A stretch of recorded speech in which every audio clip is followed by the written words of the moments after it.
안녕하세요. 배재한입니다. 제 생각에는 지금 대한민국의 현실, 운명은 풍전등화와 같이 위태롭다는 느낌을 받습니다. 밖으로는 지소미아 협정 관련해서 파기 이야기가 나오고 있습니다. 그 다음에 내적으로는 선거법 개정, 공수처법 관련해서 제1야당 대표가 걱정을 하고 있습니다. 국내 경기는 최악의 실적을 나타내고 있고 재정정권 발행액은 사상 최대치를 기록하고 있습니다. 참으로 걱정스럽고 우려스러운데 냉철하게 우리는 뭘 할 수 있을까요? 어떻게 무엇을 대비해야 되는지 너무너무 걱정이 앞섭니다. 2019년 11월 19일 배재한의 금토크 시작하겠습니다. 최근 지소미아 관련해서 미국에서 최고위급 인사들을 한국에 연이어서 보냈습니다. 국방장관, 합참의장 이런 사람들은 안보에 있어서는 굉장히 중요한 인물들이죠. 최고위급이라고 할 수 있습니다. 이런 사람들을 한국에 보내서 지소미아 관련해서 좀 잘 해보라 이렇게 얘기를 하고 때로는 압박도 했는데 한국에서는 거절했습니다. 미국 외교 역사상 유례없는 일이라고 표현을 합니다. 오늘 뉴스에서 나온 건데 리얼미터에서 조사를 한 거예요. 지소미아 종료 결정 유지해야 55%, 철회해야 33% 이렇게 나왔습니다. 이게 무슨 말이냐면은 그냥 지소미아 종료인지 유지인지 뭐 이것만 또 물어보면 되겠는데 종료 결정을 유지해야 된다, 종료 결정을 철회해야 된다라는 되게 애매모호하고 하여튼 어려운 말들을 썼습니다.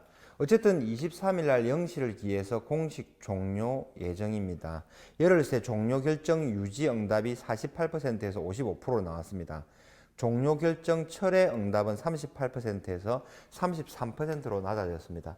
무슨 말이냐면 지소미아 종료한 거를 잘했다, 국민들이 지지하고 있다라는 여론을 나타내는 도표입니다. 리얼미터 같은 경우에는 최근에 여론조사 관련해 가지고 보수 측에서는 굉장히 너무 조작을 한다라는 의심을 많이 받고 있죠. 어쨌든 이렇게 국민의 여론이 나왔다고 보도가 지금 현재 되고 있습니다. 자, 두 번째 뉴스 한번 보시겠습니다. 황교안 대표의 얼굴입니다. 문해 영수회담 제안한 황, 선거법 공수처법 독배들면 역사의 재인이다 그랬거든요. 선거법을 공수처법과 함께 패스트트랙에 태워서 통과를 시키려고 그래요. 자유한국당 제1야당을 제외하고 통과를 시키려고 그러죠. 그러면은 지금 현재 있는 집권 여당과 친여 정당들이 선거법에서 국회의원 의석수를 많이 차지를 하나 봐요. 그러면은 입법부가 완전히 친여 성향으로 가고 헌법을 개정해서 개헌을 해서 어떻게 한다, 장기 집권 플랜을 가지고 있다라는 우려를 하는 거죠. 공수처법, 이거는 뭐냐면 대통령이 공수처장을 임명해서 국회의원 등 고위공직자들을 감시하겠다라는 것을 얘기합니다. 지금 현재 대한민국은 입법부, 사법부, 행정부, 상권 분립이 잘 되어 있는데 대통령이 임명하는 공수처장을 통해서 입법부, 사법부, 행정부까지 전부 다 고위공직자들을 관할하겠다는 거죠. 이러면은 대통령에게 권한이 또 너무 집중이 되고 상권 분립에 위배된다. 이래서 역사의 재현이 된다라는 걱정을 하고 있는 표현을 한 겁니다. 오늘 아침 최고위원회를 하면서 나온 말들입니다. 또 문 대통령에게 회담을 제안했습니다. 황교안이 지소미아 파기하면 한미동맹 회복 불가능하다. 정말 심각하다고 생각을 하고 얘기를 하는데 생각보다 언론에서는 보도를 많이 하죠. 걱정을 하는 사람들이 의외로 엄청나게 많이 있다라는 것을 또 나타냅니다. 다음 뉴스 한번 보겠습니다. 뉴딜리에서 나왔고요. 전직 외교관들이 한일 지소미아 파기하면 경제 대재앙, 전직 외교관들 시국 우려 긴급 성명을 발표했습니다. 한국의 신용 등급이 하락하고 투자 부적격 판정이 되고 경제가 붕괴하는 대재앙이 우려된다. 그래서 빈공국으로 추락하는 것을 막아야 된다 하고 시국 우려 긴급 성명을 냈습니다. 전직 외교관들이라면 꽤 엘리트들이잖아요. 국제 정세나 외교에 해박한 사람들입니다. 그냥 일반인들이 하는 얘기가 아니죠. 최근에 미국이 방위비 협상을 하면서 5배, 6배 과도하게 올렸잖아요. 이것도 지소미아 관계를 잘 유지해라 라는 카드로 쓰고 있다라는 얘기도 나오고 있고요. 미국 같은 경우에는 지소미아를 파기를 하면은 퍼펙트 스톰 등 재앙이 한국을 들이닥칠 거라고 미리 경고를 줬죠. 미국 같은 나라는 굉장히 무서운 나라거든요. 어떤 원칙을 정하고 그 원칙에 어긋나면은 그대로 밀어붙이는 성향이 굉장히 강합니다. 피도 눈물도 없어요. 그 원칙이나 법 집행이나 이런 데에서는. 그래서 굉장히 우려가 많이 됩니다. 당장 한국 같은 경우에는 미국의 현대자동차 수출을 굉장히 많이 합니다. 거기에 대해서 현재는 한국, 유럽 동맹국이라고 해서 관세를 심하게 매기지는 않고 있습니다. 그 관세를 중국, 미중 무역 전쟁과 같이 급격하게 인상을 해버리면 골치가 아파집니다. 그것뿐만이 아니죠. 철강, 반도체 이렇게 미국에서 우리나라에 압력을 가할 수 있는 게 엄청나게 많습니다. 또 두 번째, 한국의 은행들이라든지 기업들에게 대북 제재 위반과 관련해서 세컨더리 보이콧이 날라올 수가 있습니다. 그러면은 정말 경제적으로는 대재앙이죠. 주식시장에서 하방, 숏 포지션을 취하고 흔들고 증시를 폭락을 시킬 수가 있는 거죠. 외환시장에서는 들었다 놨다 하면서 폭등을 시키면서 외환위기 상황에 오게 만들 수도 있습니다. 혹자는 미국이 한국을 쉽게 버리지 않을 것이다 라는 마지막 기대가 있는데 지금 한국도 그 기로에 서 있는 것 같아요.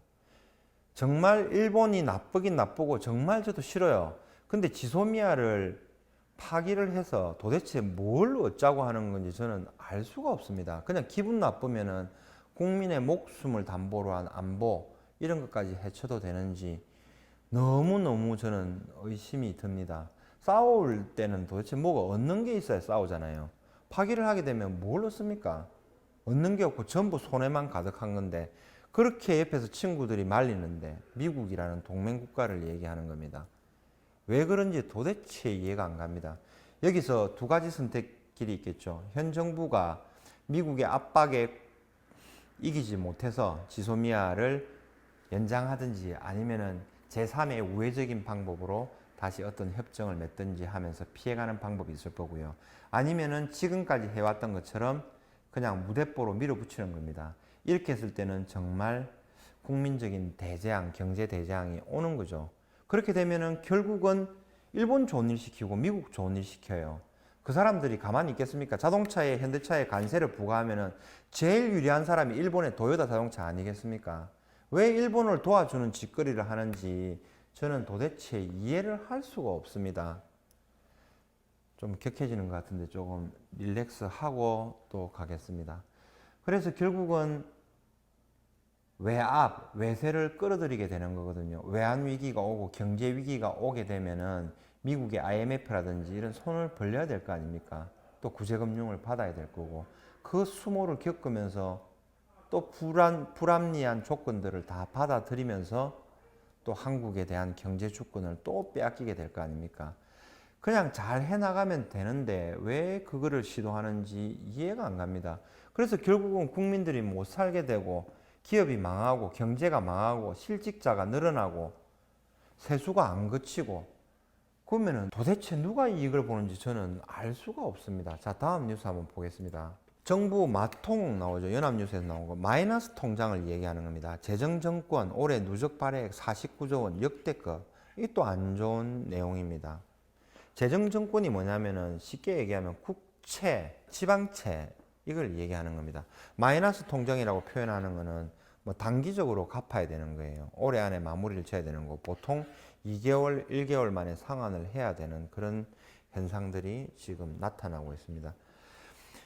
내년에 국채 발행액이 신규로 발행하는 게 60조 가량, 그 다음에 추가로 만기로 돌아오는 것을 연장하는 채권이 70조 정도가 된다고 합니다. 도합 130조 정도가 예상이 되고 있는데 국채를 많이 발행을 하니까 채권 시장 매도 물량이 많이 나오는 겁니다. 그러면 매도 물량이 당연히 많이 나오니까 채권 가격은 하락할 수밖에 없습니다. 채권 가격이 하락을 하니까 채권 수익률, 채권 금리가 급등을 하는 겁니다. 채권 금리가 급등을 한다는 얘기는 우리 서민들이 쓰고 있는 대출 금리가 올라간다는 얘기입니다. 한국은행은 대출금리, 기준금리를 낮춰서 유동성을 공급하려고 그러고 정부는 국채를 대량으로 발행해서 채권금리를 올리고 생쇼를 하고 있습니다. 자, 다음 뉴스 한번 보겠습니다. 요것도 오늘 나온 뉴스인데 굉장히 심각해서 한번 추려봤습니다. 저금리, 고손해율 생보, 빅3도 흔들 중소형사는 매물 홍수회가 매일경제에서 나왔습니다. 하나생명 3분기 누적순이익 작년보다 60%나 곤두박질, 1위 삼성생명도 43% 급감. 경제위기가 오면 가장 취약한 분야가 보험업종입니다. 자, 이렇게 또 나오는 뉴스들이 있으니까 심각하게 한번 읽어보시면서 매일경제 들어가서 참고를 해보시면 되겠습니다. 원달러 환율 같은 경우에는 장중에는 조정을 받다가 장 마감이 끝나고 나면 역외 환율이 올라가는 현상들이 지금 발생을 하고 있는데 지금 현재 1167.141원입니다. 세컨드리 보이콧이라든지 지소미아 파기로 인해서 경제 폭망, 경제 위험이 오게 되면 환율은 급등을 하게 됩니다. 이 환율이 어떻게 급등을 하게 되는지 1997년도 IMF 때와 2008년도 서브프라임 모기지론 때를 제가 준비를 해봤거든요. 잠깐만 보시면 이해가 될 겁니다. 자, 원달러 환율 차트입니다. 최근 원달러 환율이 지금 한국이 처한 경제 상황이나 대외적인 여건에 비하면 굉장히 강세를 보이고 있어요. 원화 강세.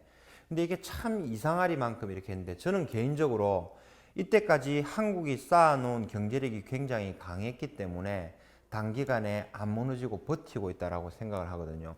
홍콩 같은 경우는 지금 거의 무정부 상태거든요. 근데 홍콩 항생지수 같은 경우에는 주가 지수로 10%가 채 하락이 안 했어요. 제 생각대로 아니면 일반적인 상식으로는 50% 이상 하락을 해야 될 것 같은데 그건 안 그렇죠. 거기에서는 시장 참여자들이 항상 돈들이 왔다 갔다 하기 때문이죠.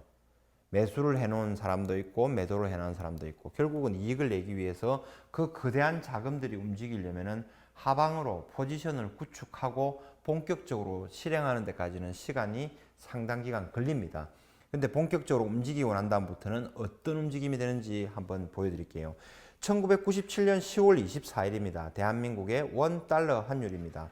900원대에서 안정권으로 있었죠. 10월 24일에 여기 보이죠. 이렇게 해서 1차 상승이 나오고 나서 97년 11월 17일입니다.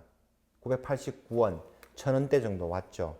1000원에서 2000원 가량까지 올라가는데 97년 12월 22일 불과 한 달 가량밖에 시간이 소요되지 않았습니다. 하루의 변동폭이 환율 자체로 300원, 400원이 왔다 갔다 하면서 난리가 난 것이죠. 어마어마한 시간들이 있지만 준비가 되고 나면은 감당하지 못한다는 거, 그거를 말씀을 드리는 겁니다. 자, 이번에는 2008년 서브프라임 모기지론 때 한번 보겠습니다. 2008년도 9월입니다. 9월 1000원 정도 위에서 있던 가격들이 지금 1500원, 1600원 가는데 불과 한 달 정도밖에 안 걸리는 겁니다. 이때 경제 위기가 오면 어떤 현상이 일어나는지를 한번 참고로 하시면서 준비를 단단히 하셔야 될 것 같습니다. 자, 지금 보시는 화면은 터키의 금값입니다. 국제금시세는 똑같이 전 세계적으로 반영이 되죠. 근데 금값은 3배, 4배 올라 버렸어요. 터키의 환율이 급등을 했다는 얘기입니다. 터키의 리라화 가치가 급락을 했다는 얘기입니다. 미국인 목사 관련과 반미한 결과가 몇 년 사이에 이렇게 나타나는 거죠. 한국도 이 전철을 따라가지 않을까 하는 우려가 굉장히 많습니다. 각자 정말 잘 준비를 하셔야 됩니다. 이게 뭐 겁을 주는 거라든지 너무 심한 걱정이나 너무 심한 거는 베네수엘라, 아르헨티나는 여기 가져오지도 않았습니다, 제가. 그러니까 이런 게 현실이라는 거를 인지하시고 하셔야 됩니다. 참 답답합니다. 이 좋은 나라가, 이 부강한 나라가 더 부강해질 수 있는 기회가 없어지는 듯한 그런 모습이 너무나 안타깝습니다. 자, 금값 보시겠습니다. 한국의 금값은 지금부터 국제금시세보다는 환율의 움직임에 의해서 급등락할 수가 있으니까 굉장히 환율의 흐름을 유념해서 보셔야 됩니다. 금 가격은 지금은 아직까지는 미미합니다. 별 변동 없이 있는 거죠. 1kg 골드바 6,334만원, 100g이 634만 7천원, 37.5g이 239만 5천원. 별 변동이 없죠. 작은 골드바 한도는 26만 1천원, 5g은 34만 9천원, 10g은 64만 6천원. 세도는 75만 2천원, 5도는 120만 9천원. 이렇게 해서 시세가 형성이 되고 있습니다. 실버바는 1kg에 80만 8천원. 별 변동이 없죠. 자, 오늘 일단 간단하게 금시세하고 이렇게 보여드렸고요. 무슨 현상이 일어난다 안 일어난다에 대해서는 누구도 예측을 할 수 없는데 굉장히 불안한 상태가 지금 지속이 되고 있습니다. 어쨌든 한 집안의 가장으로서, 한 회사의 오너로서 너무 심한 염려는, 걱정은 할 필요는 없지만 그래도 최악의 사태에 대해서 항상 대비를 하고 있어야 됩니다. 보통의 한국 사람들 아니면 직장인들, 그 다음에 준비가 소홀하고 마냥 낙관적으로 생각하시는 분들은 한 3달에서 6개월 정도 어떤 급여라든지 어떤 소득이 없으면 무너진다고 그래요. 과연 우리는 얼마만큼 준비를 하고 있는지, 저는 제 가족들, 제 직원들, 제 주변에 있는 사람들 굶겨 죽이기 싫거든요. 힘들게 하기도 싫고. 어쨌든 오늘은 무거운 마음으로 이렇게 마감을 하도록 하겠습니다. 항상 건강하시고 행복하시기 바랍니다. 감사합니다.